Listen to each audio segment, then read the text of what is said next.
우리 성경 말씀 함께 읽겠습니다. 사도행전 1장 15절에서 26절이고요. 제가 15절, 여러분 16절 교독하겠습니다. 모인 무리의 수가 약 120명이나 되더라. 그때 베드로가 그 형제들 가운데 일어서서 이르되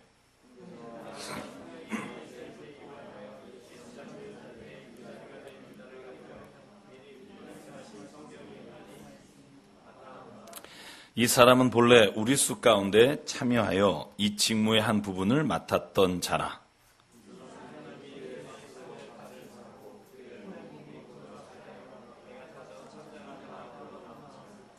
이래 예루살렘에 사는 모든 사람에게 알리어져 그들의 말로는 그 밭을 아겔다마라 하니 이는 피밭이라는 뜻이라.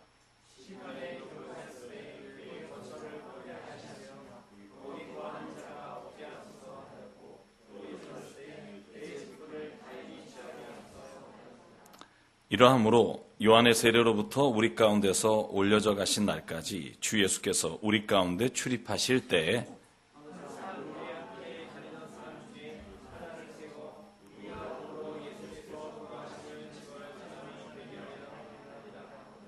그들이 두 사람을 내세우니 하나는 바사바라고도 하고 별명은 유스도라고도 하는 요셉이요 하나는 ματ디아라.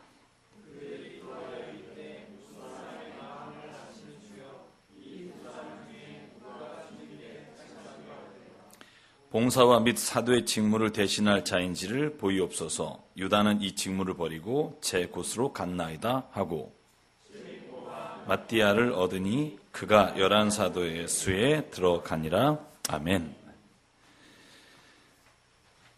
여러분은 살아가면서 내 삶이 우연히 주어진, 어쩔 수 없이 주어진 삶이라고 생각하십니까? 아니면 필연적으로 내 삶에는 목적과 이유가 있다고 생각하십니까?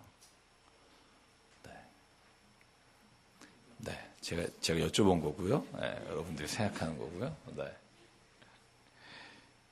삶이 힘들 때, 뭐 잘 나가거나 괜찮을 때는 그런 생각 안 하는데요. 너무 힘들면 왜 내가 하필 이 집에 태어나서 이런 생각을 하게 되는 경우가 있고요.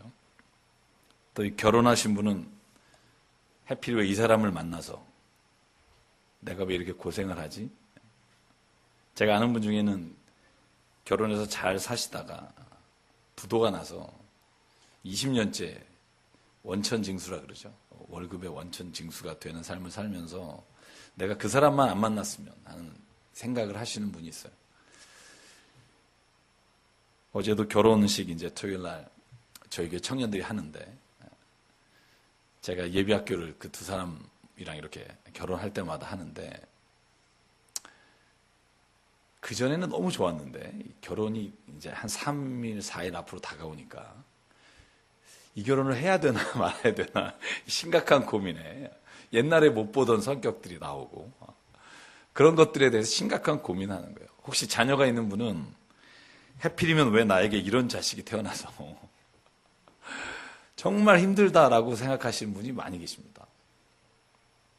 여러분 사전에 우연이라는 단어를 찾아보면 이렇게 정의를 해놨습니다. 뜻하지 않게 일어난 일. 어떤 일이 인과관계를 포함하지 않고 갑자기 일어나는.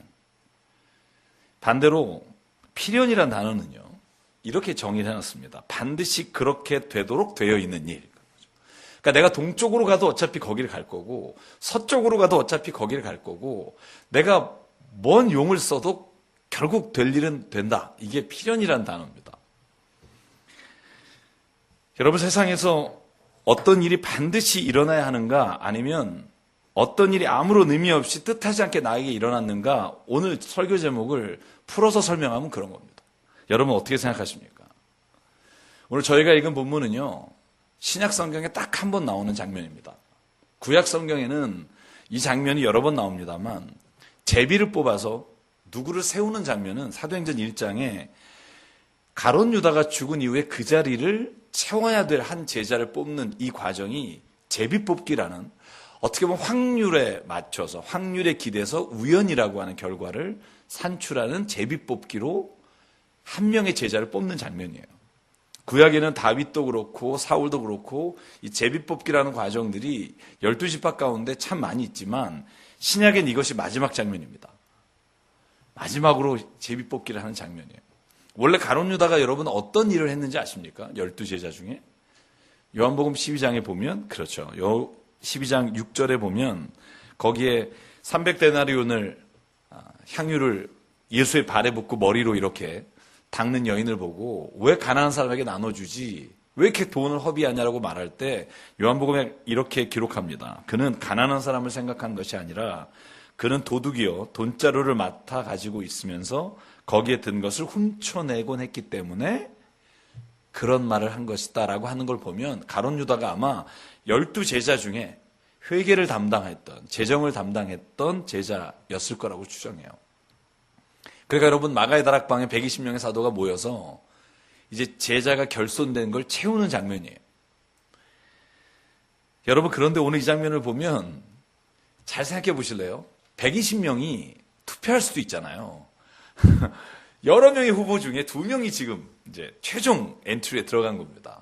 그럼 120명이 투표해서 마띠아냐 요셉이냐 이렇게 결정할 수 있는데 굳이 그런 방법을 쓰지 않고 제비뽑기를 한단 말이죠. 그 120명이 함께 모여서 그 중에 뽑힌 사람이 오늘 성경에 보니까 마띠아라더라 이렇게 되어 있습니다. 여러분 제비뽑기라는 우연의 과정을 통해서 하나님이 이 사람을 뽑았다라고 오늘 선언하는 장면이에요. 어떻게 이게 가능할까 하는 거예요. 여러분 저희 교회 빅데이터 전공을 하고 지금 이제 그쪽 방면에 취직해서 직장 일하는 사람이 있어요. 제가 물어봤어요. 확률이라는 게 어디까지가 possible, 어디까지가 impossible이냐. 그 기준이 어디냐. 물어봤더니 그 친구 말이 그거예요. 10의 마이너스 64승. 그러니까 10의 64승분의 1이면 그때부터는 불가능하다. 일어나지 않는다라고 한대요. 그러니까 0.00002 64개. 단십, 백, 천만, 10만, 천만. 이게 계산이 안 되죠. 그죠? 아마 겁이라고 하는 게 74승인가요? 잘 모르겠는데.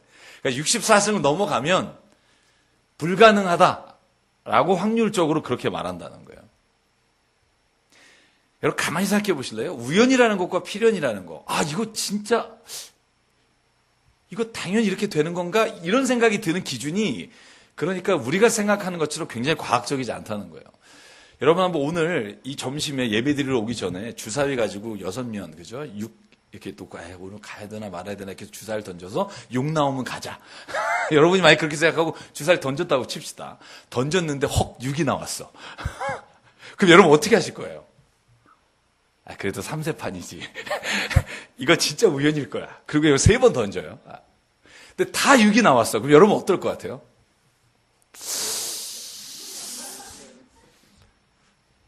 지난주에 내가 무슨 죄를 졌더라? 이런 생각이 떠오를 거예요. 7판 4승으로 하자. 7번 던졌어요. 다 6이 나왔어요. 여러분 어떠실 것 같아요? 아마 이게 털이 돋을 거예요. 혹시. 그런데 여러분, 혹시나 하고 던졌는데 30번이 계속 6이 나왔다. 여러분 그러면요. 제가 확신합니다. 여러분 무릎을 꿇고 주 앞에 통곡하며 회개할 거예요. 주여 제 잘못을 용서해 주십시오. 제가 수예배를 빠지지 않게 나이다. 이럴 거예요. 그죠? 근데 가만히 생각해 보실래요? 30번을 인호로 계속해서 나오든 아니면 한 번이 나오든 그건 우연의 확률에 들어가요. 아무리 그게 반복돼서 나온다 할지라도 여러분 우연의 경우의 수에 그게 들어간다는 거예요. 다시 말하면 우리가 한 번이 나와서 그걸 하나님의 뜻으로 여기든 30번이 반복돼서 하나님의 뜻으로 여기든 여러분 그 숫자가 중요하지 않다는 거예요.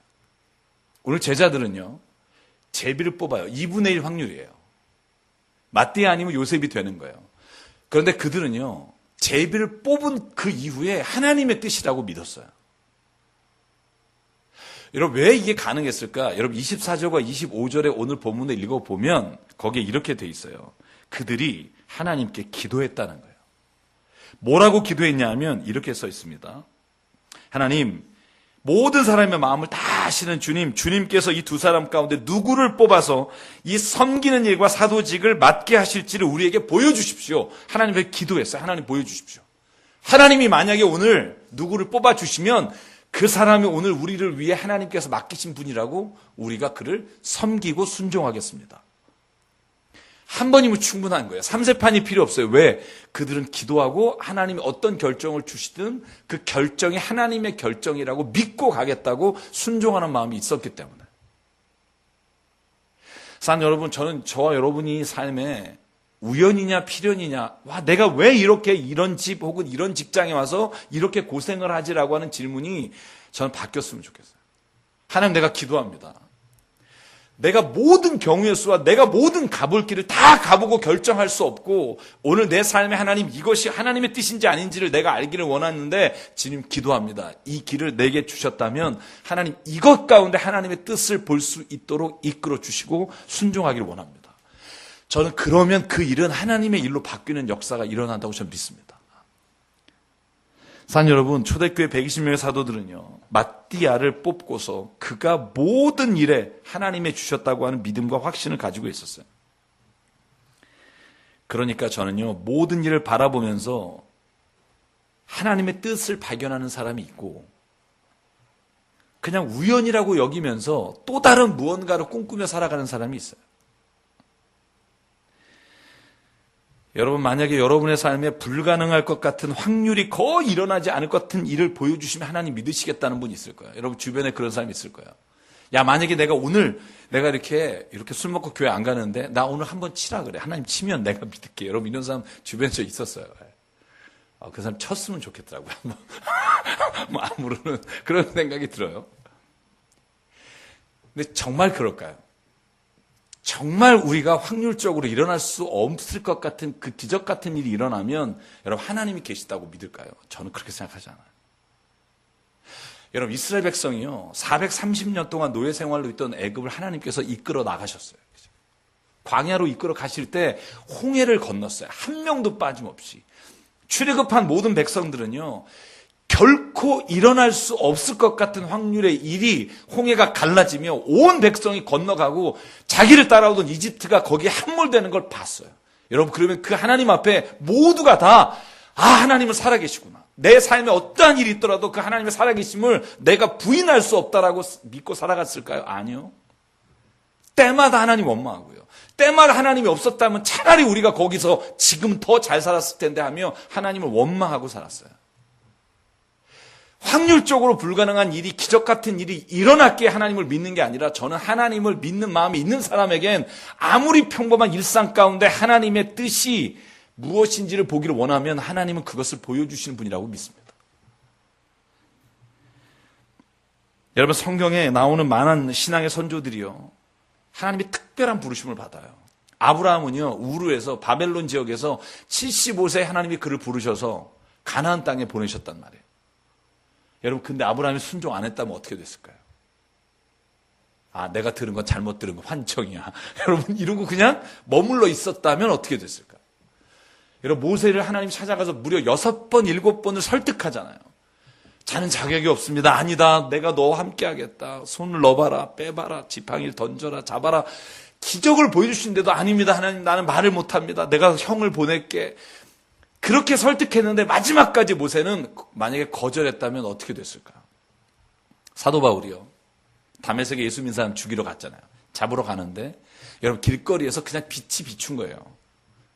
여러분 이런 일은 일어날 수 있어요. 빛이 비췄고 빛이 비출 때 누군가 음성을 들은 거예요. 왜 나를 핍박하니? 당신 누굽니까? 난 네가 핍박한 예수다. 대화 끝나요. 끝. 그리고 눈이 안 보여요. 3일 후에 기도하고 나니까 눈이 보여요.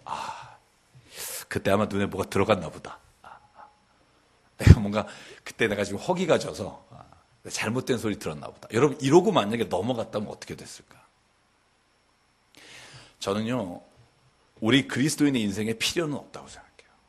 하나님의 부르심이 있고 그 부르심에 순종하는 자에게는 그의 뜻이 이루어지지만 순종하지 않는 자에게 그의 뜻이 이루어지지 않아요. 그럼 하나님은 그 뜻을 당신이 계획과 역사를 이루어가시지 못하는가? 아니에요. 저는 만약에 아브라함이 순종하지 않고 모세도 순종하지 않고 바울도 순종하지 않았다 해도 하나님은 그의 역사를 이끌어 가실 거예요. 어떻게 알아요? 에스더를 보면 알아요. 여러분, 에스더가 왕후가 돼서 이스라엘 백성이 이제 다 죽기 직전의 상황에 여러분 사촌오빠 모르드게가 그에게 부탁해요. 왕에게 나가라. 나가서 그의 귀를 잡고 왕에게 간청해서 우리 민족을 살려달라고 해달라. 여러분, 그랬더니 에스더가 모르드게에게 이렇게 전합니다. 에스더 4장 10절이에요. 모르드게 이렇게 전하라고 했다. 임금님이 부르지 않는데 그 안뜰로 들어가는 사람은 모두가 다 죽는다고 했습니다. 왕이 나를 부르지 않은 지가 30일입니다. 내가 만약에 그에게 지금 나가면 내 생명이 어떻게 될지 모릅니다. 여러분, 그때 모르드게가 에스더에게 한 말을 기억하십시오. 이렇게 말합니다. 왕후께서는 궁궐에 계시다고 하여 모든 유다 사람이 겪는 재난을 피할 수 있다 생각 마십시오. 이런 때에 왕후께서 입을 다물고 계시면 유다 사람들은 다른 곳을 통해서 하나님은 마침내 구원을 하시겠으나 왕후와 왕후의 집안은 망할 것입니다. 저는 하나님은 우리의 삶에 한 사람 한 사람에게 저는 계획과 뜻이 있다고 믿습니다. 그 계획과 뜻이 내 마음속에 하나님이 마음을 주실 때 내가 순종하며 나가는 사람에게는 그의 뜻이 매일매일 이루어지는 삶을 경험하고 살 수 있지만 그것을 하나님의 뜻으로 내가 받아들이지 않거나 아니면 순종하는 삶을 살지 않는 자에게는요, 매일 그 삶은 우연일 거고요. 매일 그 삶은 언제나 내 안에 만족하지 못한 결과로 매일매일 쌓이게 될 거라고 생각해요. 여러분, 상대성 원리를 주장한 아인슈타인이 한 말 중에 제가 제일 좋아하는 말이 있어요. 제가 이렇게 좀 써놓고 항상 있는 말이 있어요. 여러분도 아시는 분도 있을 거예요. 세상을 보는 눈에는 두 가지가 있다. 하나는 내 인생에 일어나는 걸 모든 것을 우연으로 보는 삶과 다른 하나는 모든 것을 기적으로 보는 삶이다. 나는 내 삶을 매일 일어나는 기적으로 보면서 산다. 여러분, 물리학을 한 친구가 하는 말이에요. 똑같은 일이 우연이라고 생각할 수 있고 똑같은 일을 기적이라고 생각하고 살 수 있어요. 왜? 이건요, 누가 강요할 수 없는 나의 시각이에요. 하나님 안에서 우리가 가지고 세상을 보는 눈이에요. 하나님이 오늘 우리에게 이렇게 요청하신다고 생각해요. 너는 그걸 우연으로 볼 거니? 너는 그걸 오늘 내가 너에게 말하는 기적이라고 볼 거니? 여러분, 이스라엘 백성은요, 나그네가 지나갈 때 그냥 지나가는 그 나그네가 하나님이 내게 오셨다고 생각하고 그를 극진히 대접했어요. 여러분 아십니까? 아브라함이 조카 롯이 있는 곳에 하나님의 사람을 보내게 된 것도 나그네를 길에서 대접하다가 그가 하나님을 만나게 되고요. 우연히 지나가는 모든 일 속에 하나님이 계시다고 믿고 사는 사람과 그것은 우연이라고 생각하는 사람의 삶은요, 저는 완전히 다른 길을 걸어갈 수 있다고 믿습니다. 그래서 히브리서 기자가 성경에 이렇게 말합니다. 여러분, 이 본문을 읽으신 분이 있는지 모르겠습니다만 제가 그 본문을 읽어드릴게요. 서로 사랑의를 계속하십시오. 나그네를 대접하기를 소홀히 하지 마십시오. 어떤 이들은 나그네를 대접하다가 자기들도 모르는 사이에 천사를 대접했습니다.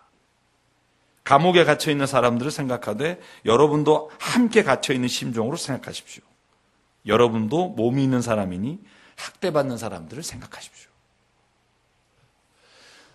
저는요, 제 삶에서 이렇게 살기를 원해요. 이렇게 살기를 기도해요. 하나님, 내게 오늘 보내준 사람, 내가 가는 자리는 하나님이 오늘 내게 필요해서 나에게 보내주신 사람인 줄 믿습니다. 오늘 제가 목회하는 교회에 어떤 사람이든, 그 사람이 불황자든 그 사람이 어떤 범죄자든 하나님이 보내주신 사람은 그냥 우연히 내게 온 것이 아니라 하나님이 내게 맡겨준 사람인 걸 믿습니다. 때로는 그 일로 인해 내가 맡은 그것으로 인해 내가 고난을 당하기도 하고 내가 손해를 보기도 하지만 하나님, 그럼에도 불구하고 저는 믿습니다. 오늘 그 일이 내게는 하나님이 보여주신 기적 같은 일인 줄 믿습니다. 내 자녀가 때로는 힘들고 어렵지만 하나님이 처음 주셨을 때 그 기적 같은 마음을 가지고 살아가도록 인도해 주십시오. 여러분, 그러면 저는요, 똑같은 상황에서 똑같은 보는 것을 보지만 완전히 다른 결론에 이를 수 있다고 생각합니다. 성경의 인물들을 보실래요? 그들은 다 그렇게 산 사람들이에요. 성경에 우리가 막 존경한다, 우리가 정말 이 사람을 따라가야지 했던 모든 사람들이 자기의 삶을 우연으로 보지 않았어요. 여러분 창세기 45장 요셉을 기억하십니까? 요셉은요, 형 10명이 시기와 질투로 그를 아라비아 상인에게 팔아서 이집트의 노예로 끌려갔잖아요. 이를 갈며 살아도 돼요. 저런 인간들에게 내가 진짜 이렇게 고통을 당한다고 평생 원수 갚겠다고 살아도 돼요. 여러분의 마지막 순간에 이스라엘 땅에 기근이 들어 자기 앞에 무릎 꿇고 먹을 것을 구하는 형들을 바라보며 이 요셉이 자기의 인생을 어떻게 바라봤는지를 그가 형들의 고백을 통해 보여줘요. 이렇게 말합니다. 형님들이요, 하나님이 나를 형님들보다 앞서 보내서 하나님의 크나큰 구원을 베푸시기를 원하시고 형님들의 목숨을 지켜주며 형님들의 자손을 이 세상에서 살게 하려고 나를 이곳에 보냈습니다. 그러므로 나를 이리로 보낸 것은 형님들이 아닙니다. 살아계신 하나님이 나를 이리로 보내셔서 이 땅의 통치자로 세우셨습니다. 여러분, 자기의 삶을요, 한탄하고 원망하고 살아갈 수도 있고요. 내가 왜 이렇게 내가 잘못한 게 없는데 이런 일이 내게 왔냐고 하면서 내가 정말로 후회하는 인생을 살 수도 있고요. 전 요셉처럼 자기에게 일어난 삶을 하나님의 눈으로 바라보면 여기에 보낸 건 당신이 아니고 하나님이십니다. 저는 이 고백이 우리의 삶에서 우리 입술로 나올 수 있도록 하나님이 우리를 이끌어 주시는 삶을 살아갈 수 있다고 믿습니다. 저와 여러분에게 이 고백이 있는 삶이 되기를 주의 이름으로 축원합니다. 사도 바울은요, 한 번 들은 음성으로 예수 그리스도의 마음을 알았고요, 그분이 나를 부르신다는 걸 깨달은 이후에 쓰는 편지마다 이렇게 고백해요. 베드로에게 할례 받은 자에게 복음을 전하기 위해 그를 부르신 것처럼 하나님이 오늘 할례 받지 않은 사람에게 복음을 전하시려고 나를 부르셔서 사도에 맡겨주셨습니다.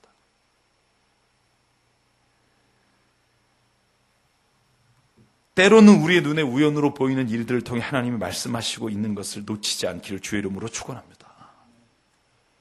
매일 일어나는 일이기에, 너무나 당연한 일이기에 그것은 하나님의 역사가 아니라고 바라봤던 일이 있다면 오늘 눈을 열어 오늘 그 일이 나에게 하나님이 주신 기적 같은 일인 것을 고백하며 살아가면 저는 그 안에 하나님은 우리를 통해 그 일을 기적으로 바꾸시는 분이라고 믿습니다. 여러분, 이런 질문을 많이 할 거예요. 하나님, 이 직장에 들어가야 됩니까? 이 직장에 들어가야 됩니까? 하나님, 내가 가는 길이 잘 가고 있는 겁니까? 아닙니까? 이렇게 만약에 물어보면 하나님이 이렇게 대답하면 너무 좋을 것 같아요. 그래, A다, B다, B로 가라. 저는 한 번도 그렇게 들어본 적은 없는 것 같아요. 죄송해요. 믿음이 없어서.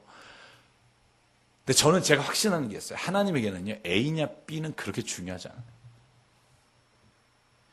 A의 길을 가서 그게 정말 눈에 보기에 하나님의 주신 길로 보였으나 하나님의 뜻을 잃어버린 사람은요, 그 A라는 길을 통해서 하나님을 모욕되게 하거나 하나님의 이름을 망령되게 할 수 있고요, 가장 보잘것없어 보이는 B라는 길을 가면서도 하나님의 뜻을 깨닫고 가는 사람에게 그 B라는 길이 하나님의 역사가 일어나고 기적이 일어나는 일이 될 수 있다고 믿어요.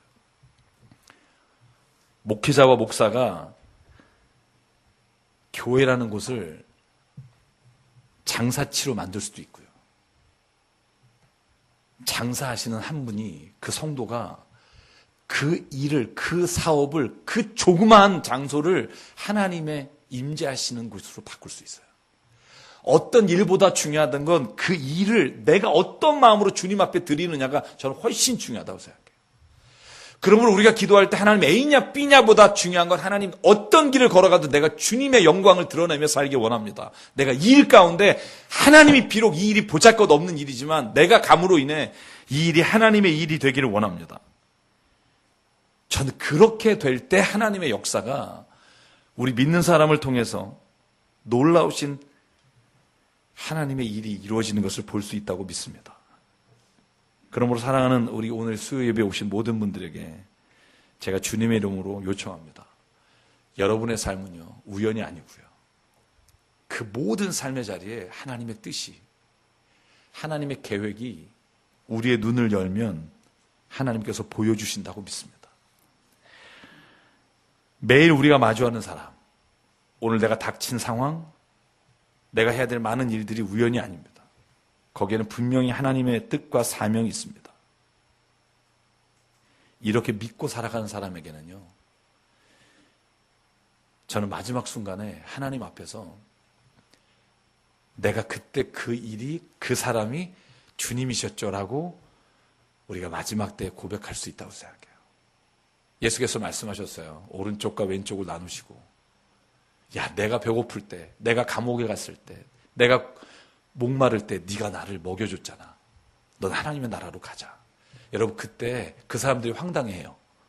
내가 언제 죄송한데 제가 언제 예수님께 식사를 대접했죠? 죄송한데 제가 아무리 기억을 해도 제가 물 한 잔 드린 기억이 없습니다. 그때 예수께서 뭐라 그래요? 지극히 작은 자에게 한 것이 내게 한 것이다. 저는 이 말씀을 믿습니다. 제가 CTS 방송을 제가 지난 4, 5년 동안 하면서 제가 지난주에 생후 9개월 만에 뇌염으로 인해 사망 진단을 받은 아이를 키우시는 엄마를 같이 모셔서 방송을 했어요. 9개월째 사망 진단을 맞아서 13년째 살고 있어요.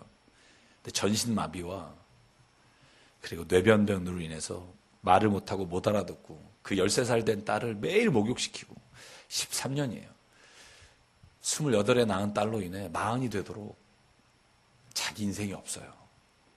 제가 동영상 보여드리고 싶은데 아직 방송에 안 나간 건데, 근데 그 엄마가요 계속 그렇게 말해요. 목사님 아세요? 이 딸은 저에게 선물이에요. 이 딸이 없었다면 제 인생은 없을 거예요. 그 아이를 다 안아서 매일 목욕하고 매일 하루에도 4-5번씩 그 폐렴에 걸리지 않게 계속해서 해야 되는 그 삶이, 여러분, 그 엄마에게는요 하나님이 주신 선물이라고 매일매일 13년, 여러분 1, 2년이 아니라. 근데 대부분의 어머님들이 그렇게 고백하는 거예요. 대부분의 사람들이 저는 자기에게 일어난 일이 내게는 결코 왜 나의 인생을 이렇게 망치게 하나님이 주셨냐가 아니라, 하나님 내가 이것이 주의 선물인 것을 이제야 깨닫습니다라고 고백하는 삶으로 하나님 바꾸신다는 거죠. 어떤 사람에게? 저는 믿음으로 내 삶의 자리를 바라보고 순종하는 사람에게 그 일은 모든 것이 기적으로 바꾸시는 은혜가 있다고 저는 믿습니다. 사는 여러분, 여러분의 삶에 힘든 자리가 있으십니까? 오늘 하나님이 그걸 기적으로 바꾸실 거라고 믿습니다. 그렇게 기대하면서 살아가면 여러분의 가장 힘든 자리가 하나님이 우리를 위해 예비하신 자리로 오늘 보이게 하시고 그렇게 살아가도록 이끌어 주실 줄 믿습니다. 여러분, 그 말씀 기억하고 이 시간 함께 기도했으면 좋겠습니다.